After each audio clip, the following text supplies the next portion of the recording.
do that.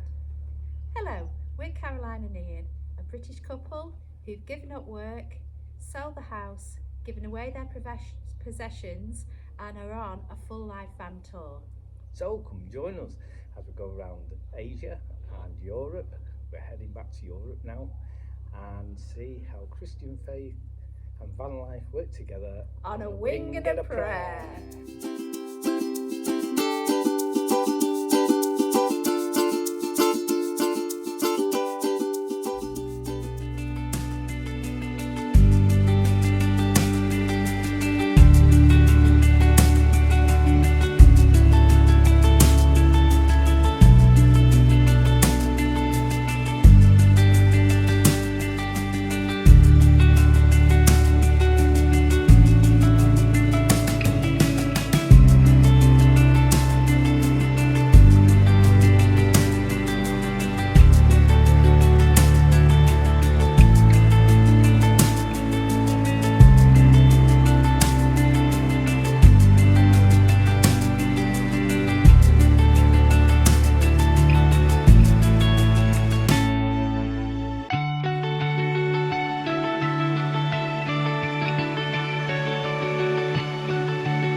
We've decided to have a walk around this island called Pigeon Island, or Bird Island as it was known in the 1600s.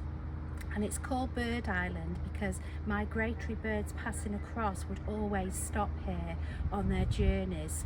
And it's also known for the port's protection. And it says here that 10 brave and handsome men every night would get in a boat to go across the water's edge to get to this island, to man the cannons during the night to keep the island safe. And the plaque behind depicts it, but I've only counted 8 men, so I don't know whether the other 2 are in the water pushing or what's happening. And all of this was recorded in a travel book in 1611. I didn't even know they had books then.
Good morning. We are back on an industrial estate, this time for tyres. So we've had a slow puncture now for about 4 weeks. We've found a nail in the tyre, and so what they're doing is just fixing it. So we've travelled now thousands and thousands of miles, 16 months, and we're just on our second tyre. which isn't bad when you consider that the roads are full of Probably rubbish. see it better as they come in. Come on.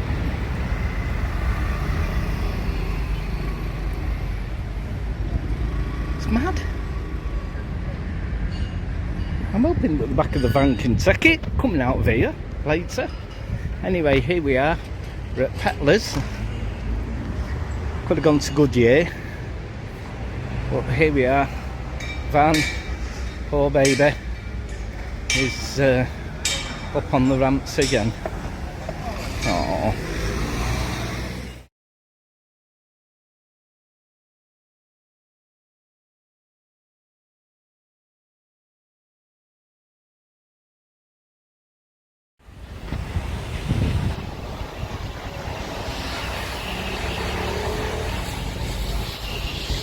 Just in case you didn't believe us, 27 degrees. Hey, yeah, flipping sweating like a not right thing. And this is the road that we've had to come in to the onto the industrial estate on. Okay, and that's our marks there that we've scraped up the road trying to get up here. Why does flipping Turkey have to be so hilly? Look at that! Why on earth they would ever expect? We've got to get down here yet, after we've got the tyre done. Okay, and we're going to come down here, and as you can see, even vans there are on quite a bit of a slope. So I think we're going to take the road up again, come in when we come out. It's ridiculous. You have all sorts of vans and minibuses and all sorts that come up through here. And yet, look at that. That's the slope.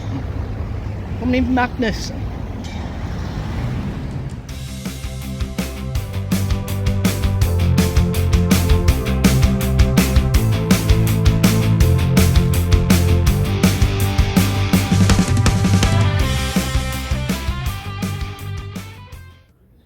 Okay, here we are, Ephesus car park. For anyone who's got a fairly big van and they were considering, the gentleman said to us at the gate after paying to come into the car park that if we wanted to, we could have slept the night. I don't know what the dogs are like. Seems to be a few. Oi. Hello, you. This is the Arcadian Esplanade and was named after a famous emperor who actually fixed it up and renovated it. It runs for half a kilometre and it runs from behind me where the harbour was in Ephesus, and it runs all the way to, so the Esplanade runs the half a kilometre all the way to theatre. It was half a kilometre long and 11 metres wide, and in AD 365 there was actually a plight by the people to put street lighting in so that you could see where you were walking.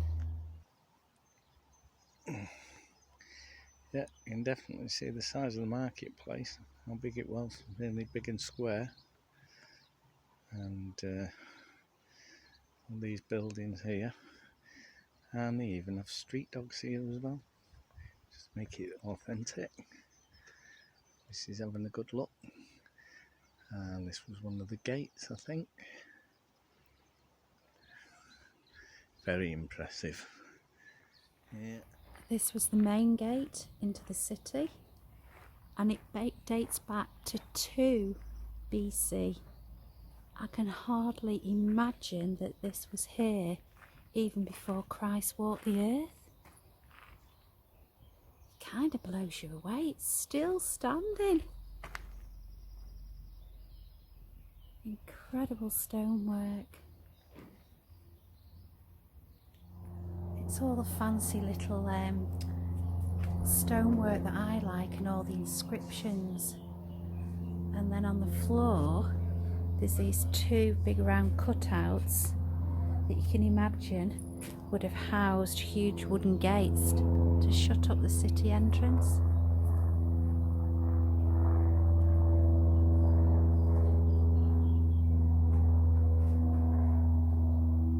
Most famous buildings in the whole of Ephesus, and it was actually a library that was built in AD 100. And you can see the marble on the pillars. Inside there was all marble floors and marble walls. But unfortunately in AD 270, so only 170 years later, the whole inside collapsed due to an earthquake and was never rebuilt. Ian, shh, it's a library. Here's me man walking up the hill to meet me. It's just unbelievable, the craftsmanship. Oh sorry, Ian's unbelievable as well. But also just the craftsmanship of producing this. Truly blown away.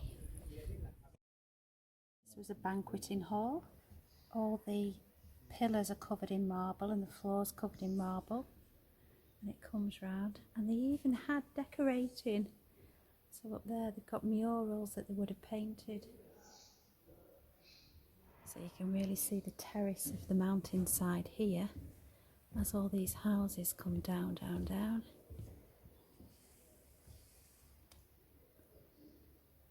And further down. Must have been an amazing find when they started digging it out. We're inside the terraced houses on the mountainside, being terraced because they're actually going up a hill. And there's some absolutely amazing mosaics on the floor and all marble that it was covered in. Don't know if you can see the mosaics. See if I can find some better ones. There you go. And then we've just passed the heated bathroom and sweat rooms. That there is where some of the water came in, covered in marble as well. And this is how clever they were. No carrying water, they actually had water pipes going to the houses. And this was the early ADs. I think it was between 2 and 4 AD. How clever were they? So the village not only was home to sort of really royal people with all the ornate parts, there was also built in houses for normal people, and each house consisted of 2 rooms. There's another one with the 2 rooms, and these would have been squashed in between other areas for the servants and everyday folk like you and I. I seriously cannot get over how well preserved this is, and just the ingenuity of the people to do these paintings in the houses. I truly have never seen anything like it. So they've got mosaic tiles on the floor. That one's got a big lion on it. And then these beautiful artwork. Okay, it's making me realise that should I ever have a house again, I may get the paintbrushes out and have a little dabble at some murals. Notice that the place has lots and lots of cats. I think I've just found the cat's toilets, unless this is ancient cat poo from the Roman period. Halfway up the hill now of the terraced houses, and I'm not sure why, but they decided to put the toilets here. And how incredible is this? The water system was put behind plasterwork, and then inside there they would have benches, and then the excrement would just run away down the hole. And in there they have even found graffiti where people sat on the loo and chalked on the walls. Here we are now at the top of the terrace, and it just shows you how big this village was and how many houses they crammed into the space.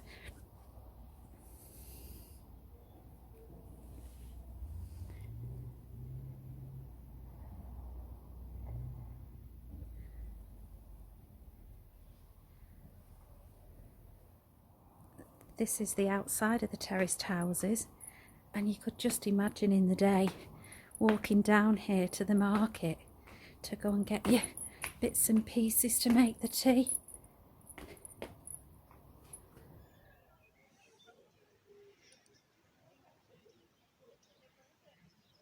You can just see it, can't you? Just see it in the time of Powell. As he made his way up this street here. You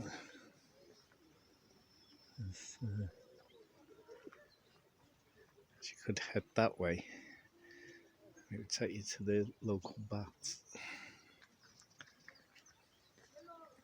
It was all happening, wasn't it?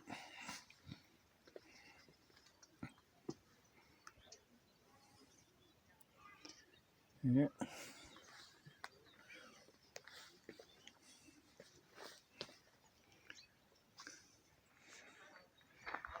You can imagine coming in. Oh, you have to come through that little door there, but you come in. It must be quite dramatic.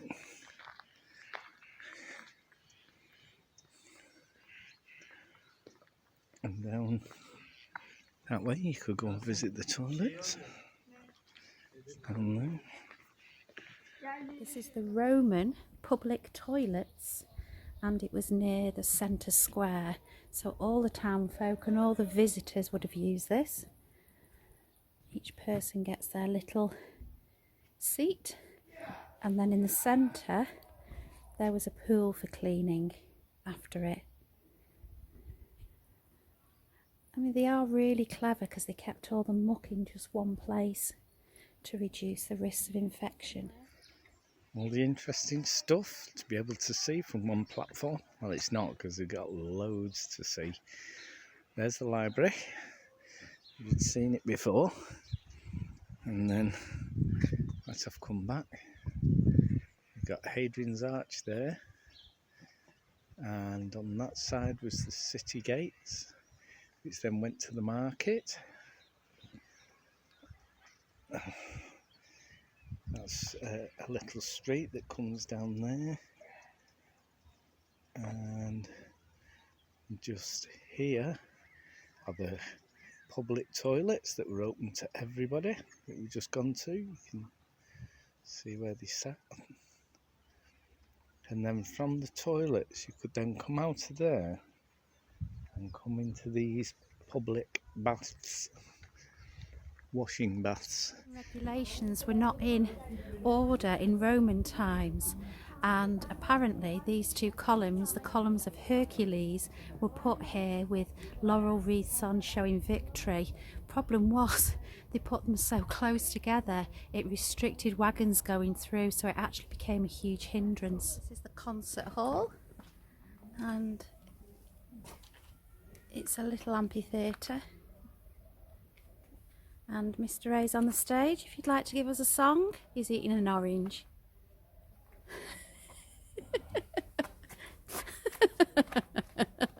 I wouldn't pay to see that. Throw me to lines down at the theatre. What time's he on? So this is at the side of the concert hall. We think we're going up into the upper circle. Can you imagine the sound that you would hear as you're walking up here? And the views. Yep, we're up in the posh seats.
it is.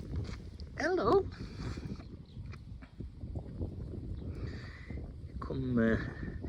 Must have started last night. Oh, it's kind of come all the way past our van. There's Delilah looking and wondering what's going on. But what a park up. We've parked up here. Been here 2 days now, and excuse me, if I turn around, there's the sea. So where we're parked now, some actually park on the sand, like another van's just come up and parked over there. It's fairly solid, it's not bad, but to be honest, I wouldn't want to get stuck on the sand, so we've actually parked on a little bit harder standing. So this is the park up that we're at, including wildlife, tortoises and all sorts, eh? Can't be bad. We had a turtle come for lunch yesterday, and then we woke up this morning and there was 5 cows, and now they've been followed by a herd of sheep. It's all happening on this patch. Blessings happen in all different ways. You know, I've been feeling a little bit down emotionally lately. I didn't know whether it was just all the movement and getting ready to come home. I wasn't sure what it was, but anyway, there's a Bible passage that says God knows exactly what you want before you even speak it. And here we were just sitting, minding our own business, knock on the door, and this chap came to the door and motioned for eating. So at first I thought he wanted something to eat, and he said no, come, and showed me the family. Anyway, what a lovely evening we've had with the family. Hello. And the girls and mum and dad, and they've invited us to share dinner with them, so thank you so very much. Thank you.